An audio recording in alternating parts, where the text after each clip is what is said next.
صل على محمد وآل محمد اللهم صل على محمد وآل محمد اللهم صل على محمد وآل محمد. அஸ்ஸலாமு அலைக்கும் வரஹ்மத்துல்லாஹி வபரகாத்துஹு. அல்ஹம்துலில்லாஹ் வஸ்ஸலாத்து வஸ்ஸலாம் அலா ரசூலில்லாஹி அம்மா பஅத். கணியத்திற்குரிய எல்லாம் வல்ல அல்லாஹுவின் நல்லடியார்களே, பாசத்திற்குரிய இஸ்லாமிய பெரியோர்களே, தாய்மார்களே, சகோதர சமுதாயத்தை சார்ந்த அருமையான சகோதர சகோதரிகளே, அல்லாஹ்வுடைய மாபெரும் கிருபையினால் அமானிதம் சம்பந்தமான செய்திகளை அல் குர்ஆன் அல் ஹதீஸின் அடிப்படையிலே தொடர்ந்து நாம் பார்த்து வருகின்றோம். அந்த வரிசையிலே ஒரு பெண்ணின் மீது இருக்கின்ற அமானிதம் என்ன, அந்த பெண்ணின் மீது கணவனுக்கு இருக்கின்ற அமானிதம் என்ன, கணவன் குடும்பத்தார் மீது இருக்கின்ற அமானிதம் என்ன, இது தொடர்பான செய்திகளை நாம் பார்த்து வருகின்றோம். புகுந்த வீட்டிற்குள்ளால் சென்ற ஒரு பெண்ணை, அதாவது அந்த வீட்டு மருமகளை சக்திக்கு மீறி வேலை வாங்குவது அல் குர்ஆனுக்கும் அல் ஹதீஸிற்கும் மாற்றமான ஒரு செயல் என்பதை ஒவ்வொரு குடும்பத்தார்களும் புரிந்து கொள்ள வேண்டும். அல்லாஹ் ரப்புல் ஆலமீனே சக்திக்கு மீறி யாரையும் சிரமப்படுத்துவது கிடையாது. லா யுகல்லிஃபுல்லாஹு நஃப்ஸன் இல்லா உஸ்அஹா. சக்திக்கு மீறி யாரையும் அல்லாஹ் சிரமப்படுத்த மாட்டான் என்பதை அல் குர்ஆனுடைய வரிகள் நமக்கு தெளிவாக சொல்லி காட்டுகிறது. நின்று தொழுக முடியவில்லை என்றாலும் நீ நின்றுதான் தொழுக வேண்டும். உன்னால் நோன்பு நோற்க முடியவில்லை என்றாலும் ரமலான் காலத்தில் நீ நோன்பு வைத்துதான் ஆக வேண்டும். மார்க்கம் சொல்லவில்லை. உன்னால நிற்க முடியலையா, தரையில் அமர்ந்து நீ தொழு.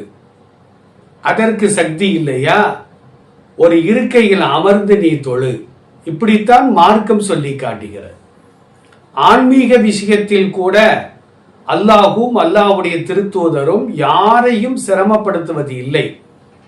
அப்படி இருக்க ஒரு பெண் பிறந்த வீட்டிலிருந்து புகுந்த வீட்டிற்குள்ளால் சென்ற பெண்ணால் சக்திக்கு மீறி அந்த பெண்ணை வேலை வாங்குவது, அந்த பெண்ணுக்கு பணிகளை சுமத்துவது என்பது அல் குர்ஆனுக்கும் அல் ஹதீஸிற்கும் மாற்றமான ஒரு செயல் என்பதை ஒவ்வொரு குடும்பத்தார்களும் புரிந்து கொள்ள வேண்டும்.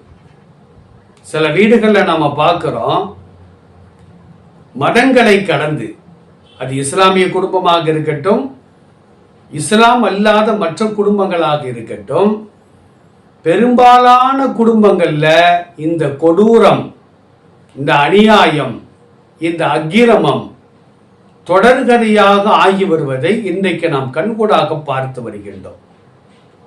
புகுந்த வீட்டிற்குள்ளால் சென்ற அந்த பெண்ணை குடும்ப உறுப்பினர்கள் எல்லோருடைய துணிகளையும் துவைக்க வைப்பது, எல்லோரும் ஓய்வாக இருப்பார்கள், இந்த பெண் மட்டும்தான் வீட்டை சுத்தம் செய்ய வேண்டும். எல்லோரும் ஜாலியாக அமர்ந்து டிவி பார்த்து கொண்டிருப்பார்கள், செல்போனை நோண்டிக்கிட்டு இருப்பாங்க. ஆனா இந்த பெண் ஒருத்தி எல்லோருக்கும் சமைக்க வேண்டும், எல்லோருக்கும் தண்ணீர் எடுக்க வேண்டும், எல்லோருடைய வேலைகளையும் செய்ய வேண்டும். ஒருத்தர் கூப்பிடுவாரு, குடிக்க தண்ணி கொண்டு வா. ஒருத்தர் சொல்லுவாரு, அந்த ஃபேனை போடு, இந்த லைட்டை ஆஃப் பண்ணு. இப்படியாக குடும்ப உறுப்பினர்கள் ஒவ்வொருவரும் கைகால் நல்லா தான் இருக்கும்.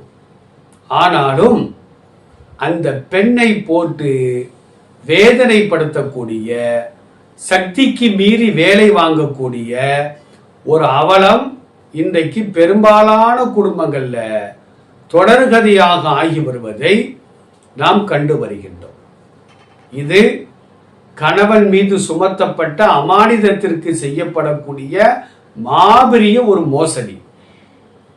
புகுந்த வீட்டிற்குள்ளால் வந்த ஒரு பெண்ணை ஒரு ராணி மாதிரி பார்த்து கொள்வது ஒவ்வொரு கணவன் மீதும் கட்டாய கடமை. கணவனுக்கு செய்ய வேண்டிய பணிகளை செய்ய வேண்டும். அதில் எந்த விதமான குறைகளும் வைப்பது கூடாது. ஆனால் சக்திக்கு மீறி அந்த பெண்ணை வேலை வாங்கினால் அல்லாஹ்விடத்திலே அந்த குடும்பத்தார், குறிப்பாக அந்த கணவர் பதில் சொல்லி ஆக வேண்டும் என்பதையும் பெருமானார் ஸல்லல்லாஹு அலைஹி வஸல்லம் அவர்களின் வார்த்தைகள் நமக்கு தெளிவாக சொல்லி காட்டுகிறது. அருமையானவர்களே, நபிகள் நாயகம் ஸல்லல்லாஹு அலைஹி வஸல்லம் அவர்களின் அன்பு மகளார் ஃபாத்திமா ரலியல்லாஹு அன்ஹா, அலி ரலியல்லாஹு அன்ஹு அவர்களுக்கு திருமணம் செய்து கொடுக்கிறார்கள். ஃபாத்திமா ரலியல்லாஹு அன்ஹா தன்னுடைய கணவருடைய வீட்டின் வேலைகளை ஒற்றை ஆளாக நின்று அவர்கள் செய்கிறார்கள். திருகையிலே மாவை திரிப்பது, தோல் துருத்திகளை தண்ணீரை சுமந்து வருவது. இதன் காரணமாக கையிலும் தோல் துருத்தியை இடுப்பில் வைப்பதினால் இடுப்பு பகுதியிலும் அவர்களுக்கு வடுக்கள் ஏற்படுகிறது, காயங்கள் ஏற்படுகிறது, உடல் வேதனை ஏற்படுகிறது. கணவரிடத்தில் முறையிடுகின்றார்கள். அன்பு கணவரே, என்னால் செய்ய முடியவில்லை, நான் ஒரு பலவீனமானவர். பொதுவாகவே பெண்கள் பலவீனமானவர்கள். குழந்தையை பெற்றெடுத்தால் இன்னும் பலவீனம் அவர்கள் மீது தொற்றிக்கொள்ளும்.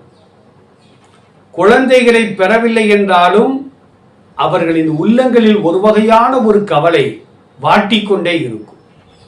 பெற்றோர்களை விட்டுவிட்டு வந்துவிட்டோமே, உடன்பிறப்புகளை விட்டுவிட்டு வந்துவிட்டோமே, உற்றார்களை விட்டுவிட்டு நாம் வந்துவிட்டோமே, பிறந்த வீட்டை, வளர்ந்த வீட்டை நாம் விட்டுவிட்டு ஒரு புதுவகையான வீட்டிற்குள்ளால் நாம் குடியேறி இருக்கின்றோமே. இந்த கவலை அவர்களை வாட்டிக்கொண்டேதான் இருக்கும். முகத்தில் சிரிப்பு இருந்தாலும் கூட, அவர்களின் உடல் புகுந்த வீட்டில் இருந்தாலும் கூட, அவர்களின் சிந்தனைகள், அவர்களின் உயிர்கள் பிறந்த வீட்டில் தான் சுற்றி கொண்டே இருக்கும். பெற்றோர்கள் சாப்பிட்டார்களா இல்லையா, உடன்பிறப்புகள் சாப்பிட்டார்களா இல்லையா, இப்படிப்பட்ட மனநிலையை கொண்டுள்ள ஒரு பெண்ணை நல்ல விதமாக நடத்துவது ஒவ்வொரு கணவன் மீதும் கட்டாய கடமை. அது அமானிதம். அவர்களை நல்ல விதமாக நடத்தாமல் அவர்கள் மீது கோபப்படுவது, அவர்கள் மீது வீண்பலிகளை சுமத்துவது, அவர்களை சந்தோஷமாக இல்லாமல் இருக்க விடாமல் செய்வது, இது போன்ற காரியங்களை கணவரோ கணவரின் குடும்பத்தார்களோ செய்வார்களேயானால் அது அல்லாஹ் ரசூலுக்கு செய்யக்கூடிய மாபெரும் மோசடி என்பதை ஒவ்வொரு கணவன்மார்களும் விலகிக் கொள்ள வேண்டும்.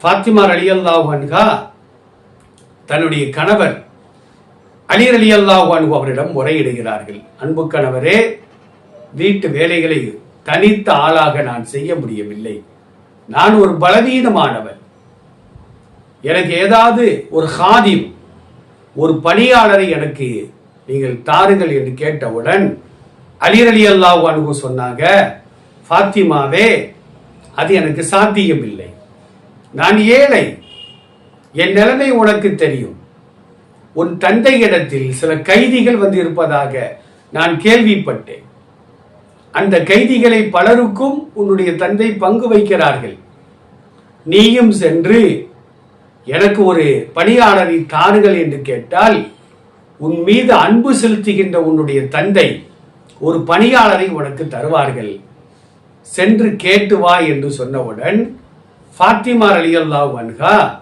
கணவரின் அனுமதியை பெற்றுக்கொண்டு தந்தை வீட்டுக்கு செல்கிறார்கள்.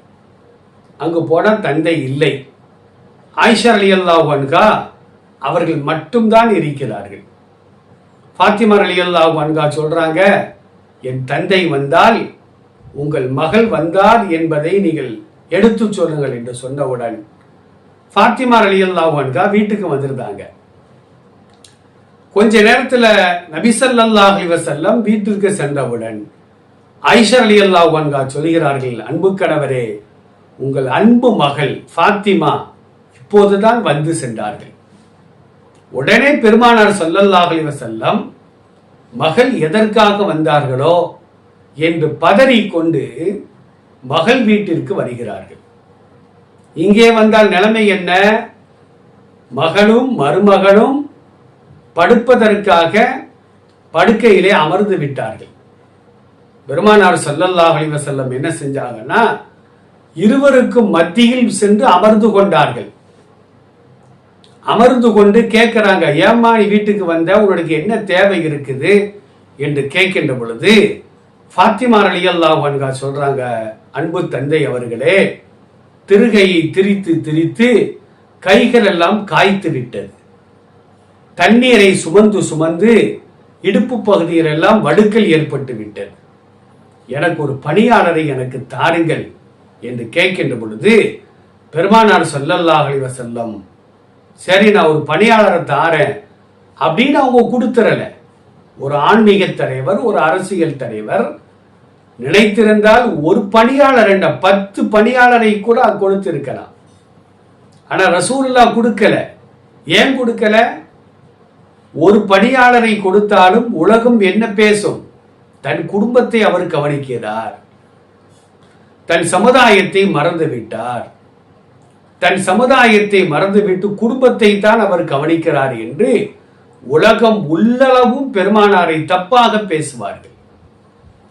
அதனால கொடுக்காம, கொடுக்க கூடாது என்பதற்காக அல்ல, கொடுப்பது நியாயம்தான்.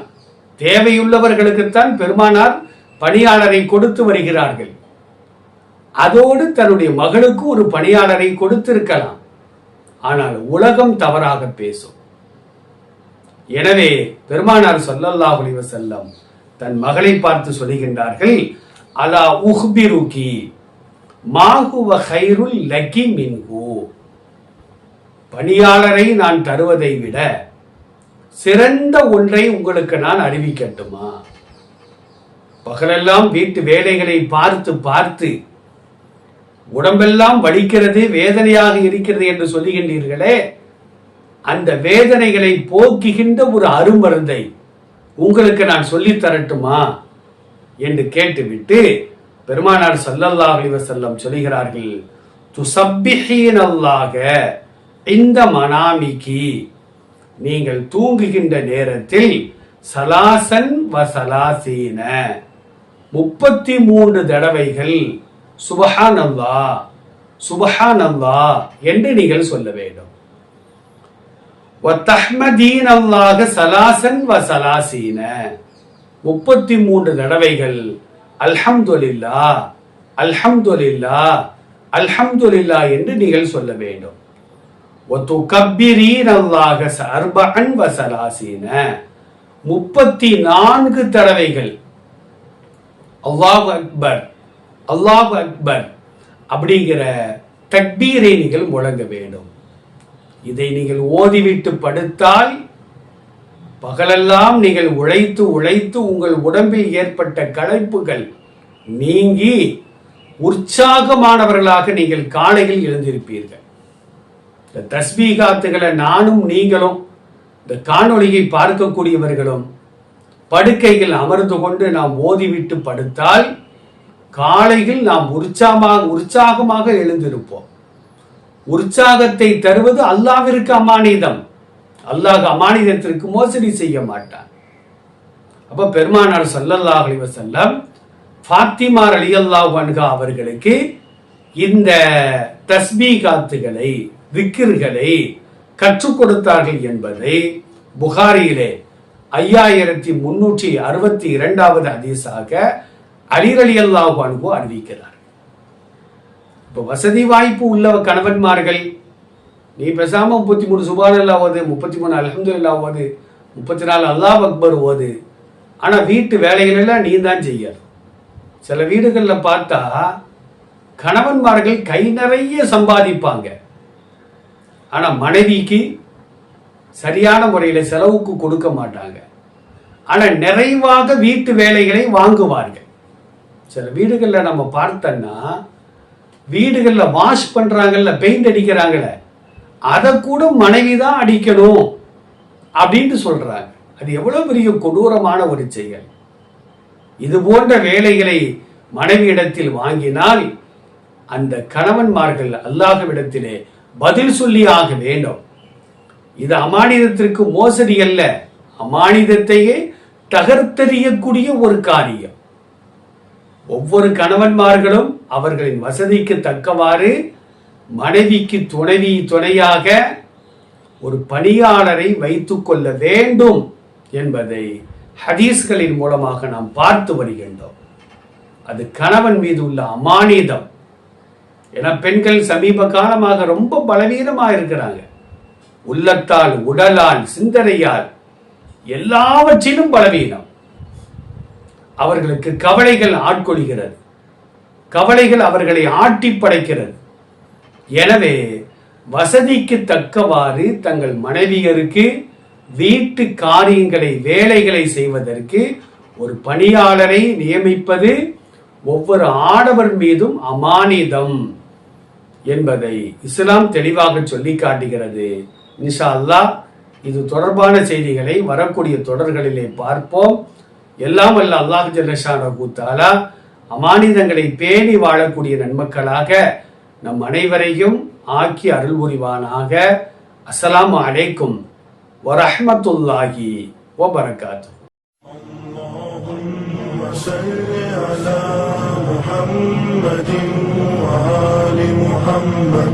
اللهم صل على محمد وآل محمد. اللهم صل على محمد وآل محمد.